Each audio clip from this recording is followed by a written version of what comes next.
नमस्कार, छायाज रेसिपीजमध्ये आज आपण रव्यापासून झटपट रेसिपी बनवतोय। तर इथे मी गॅसवरती पॅन गरम करत ठेवला आहे। यामध्ये 1.25 कप पाणी घालायचं आहे।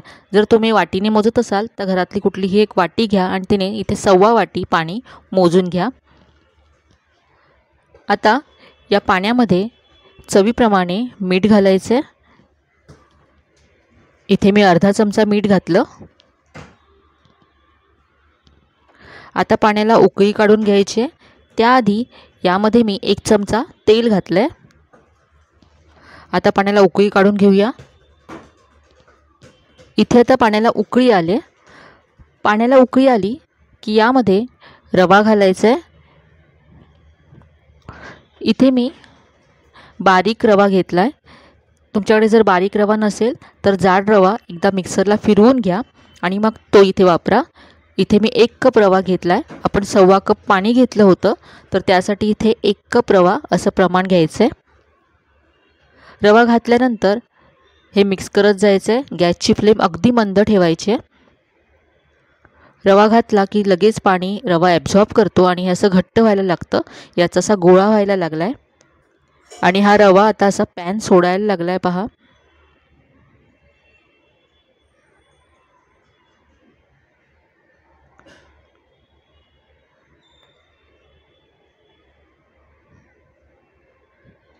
याचा असा गोळा व्हायला लागला की गॅस बंद करायचा आहे आणि गॅस बंद केल्यानंतर यावरती असंच झाकून हे ठेवायचं आहे 5 मिनिटासाठी।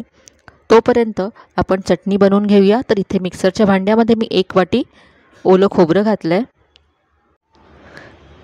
यामध्ये आता 2 चमचे भाजलेली चण्याची डाळ घालायची आहे।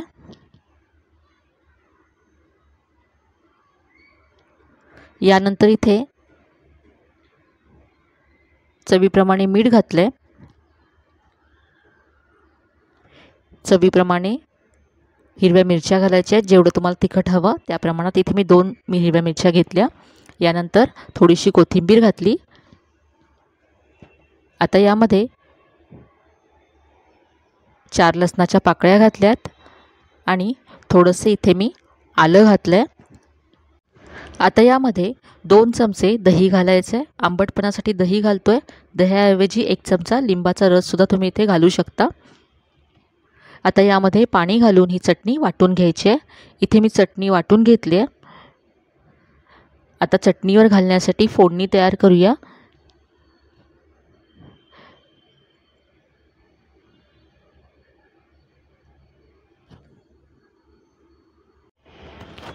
चटणी आता बाउलमध्ये काढून घेऊया।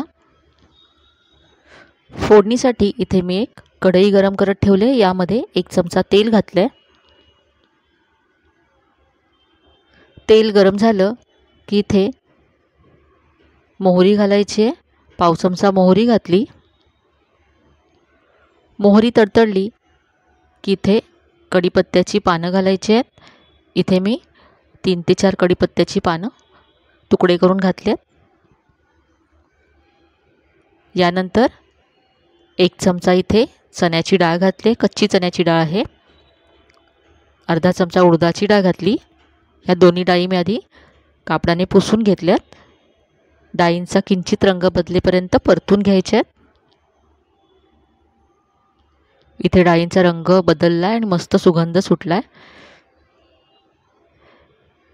आता यामध्ये 1/2 चमचा हिंग घालायचा आहे आणि लगेचच गॅस बंद करायचा आहे। चटणीवरती आपण ही फोडणी घालूया आणि या मस्त अशा खमंग फोडणीमुळे आपली चटणी आणखीनच चवदार होईल।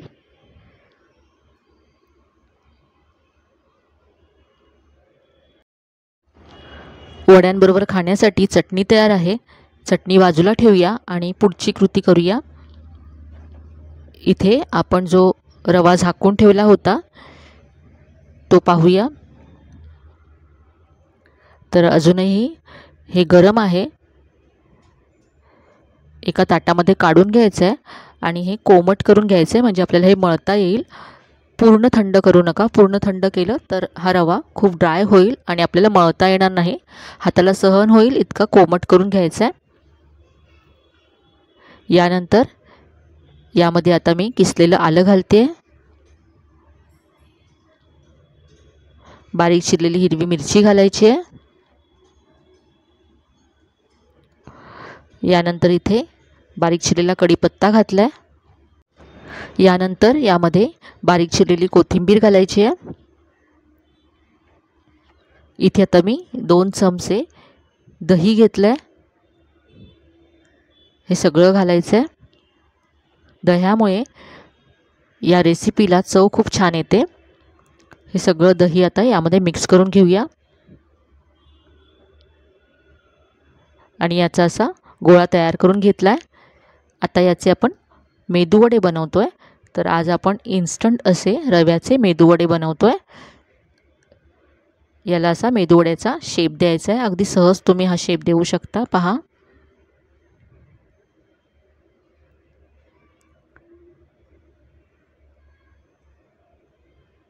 तसे मेदूवडे मी इथे आणखी तयार करून घेते। तर आपण जे साहित्य घेतलं त्यामध्ये माझे इथे 10 छोट्या आकाराचे मेदूवडे तयार झालेत। आता आपण हे फ्राय करून घेऊया। इथे मी तेल व्यवस्थित असं गरम करून घेतलं। यानंतर गॅसची फ्लेम मीडियम करायची आहे आणि हे मेदूवडे सोडायचे आहेत। आता मीडियम फ्लेमवरतीच आपल्याला हे फ्राय करून घ्यायचे आहेत, म्हणजे ते आतपर्यंत छान फ्राय होतील।